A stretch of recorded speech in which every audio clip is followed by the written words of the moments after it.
রক্তাক্ত জুলাইয়ে ছাত্র জনতার আন্দোলনে শিক্ষার্থীদের ওপর পুলিশ ও আওয়ামী লীগের দফায় দফায় হামলার ফলে অসংখ্য শিক্ষার্থীর মৃত্যু হয়েছে। এছাড়া আহত হয়েছেন অগণিত শিক্ষার্থী। আন্দোলনের সময় শিক্ষার্থীদের বিরুদ্ধে মামলা হয়, ফলস্বরূপ গণগ্রেপ্তার করা হয় তাদেরকে। এই আন্দোলনের সময় সামাজিক যোগাযোগ মাধ্যম সহ বিভিন্ন মাধ্যমে সক্রিয় ছিলেন বিভিন্ন শ্রেণী পেশার লাখ লাখ মানুষ। সেই তালিকায় শোবিজ ইন্ডাস্ট্রির তারকারাও ছিলেন। গত 5ই আগস্ট ক্ষমতা ছেড়ে দেশ থেকে পালিয়ে যান শেখ হাসিনা। সম্প্রতি শোবিজ অঙ্গনেও কাজ শুরু হয়েছে। আর বিরতি শেষে শুটিংয়ে ফিরছেন অভিনেত্রী সাদিয়া আয়মান। পুতুল পুতুল খেলা নামে একটি নাটকের শুটিং শেষ করেছেন তিনি।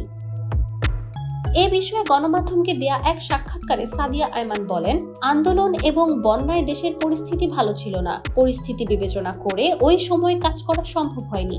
সম্প্রতি ফাহমি ভাইয়ের একটি নাটকের কাজ শেষ করলাম। আশা রাখি দর্শকদের কাছে নাটকটি ভালো লাগবে। এদিকে শিক্ষা আন্দোলনে বেশ সরব ছিলেন বর্তমান সময়ের এই ক্রেজ অভিনেত্রী। কিন্তু আওয়ামী সরকার পতনের আগে আন্দোলনের সমর্থন থাকায় অনেক ধকল পোহাতে হয়েছে তাকে। এমনকি হুমকিও পেয়েছিলেন তিনি, কিন্তু এরপরও সেসব গুরুত্ব না দিয়ে অন্যায়ের বিরুদ্ধে প্রতিবাদ করে গেছেন। অভিনেত্রী আরো বলেন, ওই সময় লেখালেখি করার কারণে আমার রাজনৈতিক ব্যাকগ্রাউন্ড কি, আমি কে, এসব জানতে চাওয়া হয়েছে। মহান আল্লাহর কাছে শুকরিয়া যে সেই সরকারের পতন হয়েছে। তা যদি না হতো তাহলে আমি সহ আরো অনেককেই ওরা বিপদে ফেলতো। এই সময় অন্তত কে আসল মানুষ তাদের চিনতে পেরেছি। এমনকি কিছু শিল্পীর মুখোশ উন্মোচন হয়েছে। Manjuma Afroz Nilima, news now 24।